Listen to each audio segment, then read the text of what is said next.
Governments Act and Standing Order number 80 of the Senate had the County Assembly on the grounds for removal from office by impeachment of the Honorable Kawira Mwangaza, Governor of Meru County. Order, honorable senators. Take your seats and may the majority leader be heard in silence. And further, whereas pursuant to Article 180 of the Constitution, Section 33 of the County Government Act and the Standing Order number 80, the Senate also had the Honorable Kawira Mwangaza on the grounds for her proposed removal from office by impeachment as a governor of Meru County. Now, therefore, pursuant to Article 181 of the Constitution and Section 33 of the County Governments Act, Standing Order number 80, the Senate resolves to remove from office by impeachment the Honorable Kawira Mwangaza, the Governor of Meru County, on the following charges. Charge number 1, misappropriation and misuse of county resources. Charge number 2, nepotism and related unethical practices. Charge number 3, bullying, vilification, and demeaning other leaders. Charge number 4, illegal appointments and usurpation of statutory powers. Charge number 5, contempt of court. Charge number 6, illegally naming a public road after her husband. Charge number 7, contempt of the Assembly. Mr. Speaker, I beg to give notice. Next order, clerk. Order number 4, motion, hearing and the determination of the proposed removal from office by impeachment of Honorable Kawira Mwangaza, the Governor of Meru County. The Majority Leader. Thank you, Mr. Speaker. Mr. Speaker, I beg to move the following motion. The hearing and the determination of the proposed removal from office by impeachment, by way of impeachment of the Honorable Kawira Mwangaza, Governor of Meru County. Mr. Speaker, that whereas pursuant to Article 181 of the Constitution and Section 33 of the County Governments Act, on Wednesday, the 25th of October 2023, the Meru County Assembly approved a motion to remove from office by impeachment Honorable Kawira Mwangaza, the Governor of Meru County. And whereas by a letter referenced M-CARES/volume 14/43, dated the 26th of October 2023, and received in the office of the Speaker of the Senate on Friday, the 27th of October 2023, the Speaker of the Meru County Assembly informed the Speaker of the Senate of the approval of the motion by the County Assembly and further forwarded to the Speaker of the Senate documents in evidence of the proceedings of the Assembly.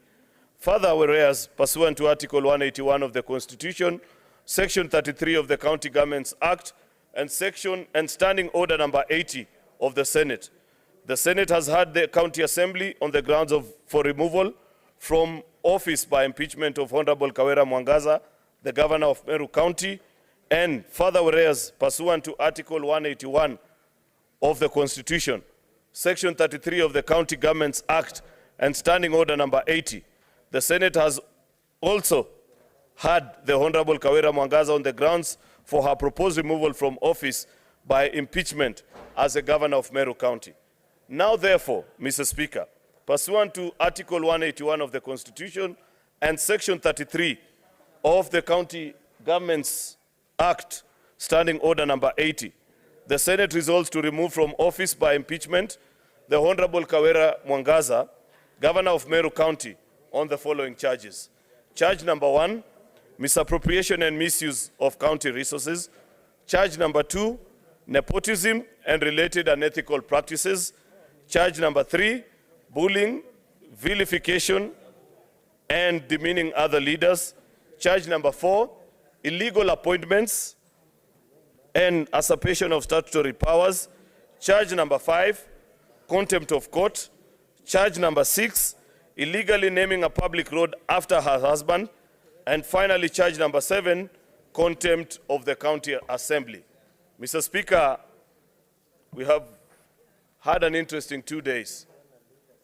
And on such moments, Mr. Speaker, having sat through the motions of an impeachment hearing, the 14th one that this August House, Mr. Speaker, has an enormous duty of having to make a determination of.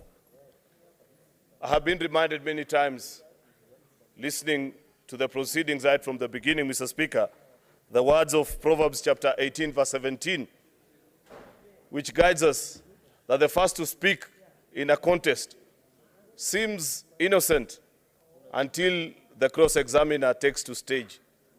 Listening to the conversation, Mr. Speaker, hasn't been an easy duty because we have listened to accusations, counter-accusations, further accusations, Mr. Speaker, and so on and so forth.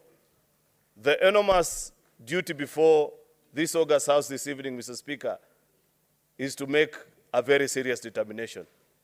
Honorable members, the 1.5 million citizens of Meru County, occupying a space of 7,000 kilometers squared of this Republic of Kenya, have their fate in your hands and are looking up to you, the 47 delegations of this House, to guide their county towards prosperity and lead them in a way that, like the rest of all the citizens of the Republic, can enjoy the fruits of devolution. Perhaps, arguably, one of the best gifts that Kenyans have bequeathed unto themselves since independence. There is no doubt, Mr. Speaker, having sat here the last 2 days and listening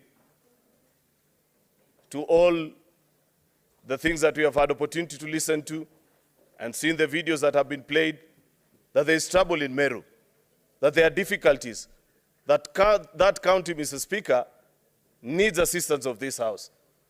How you choose to assist the people of Meru, my good friends and colleagues, is in your hands. It is you to make a wise decision. We were reminded that in the next 48 hours, when we went through the motions of an impeachment hearing trial by plenary yesterday morning, Mr. Speaker, that convert yourself from being just an ordinary senator and be a neutral arbiter, be a sober judge, and deliver wise ruling and judgment that will leave the people of Meru County happy. I don't envy you.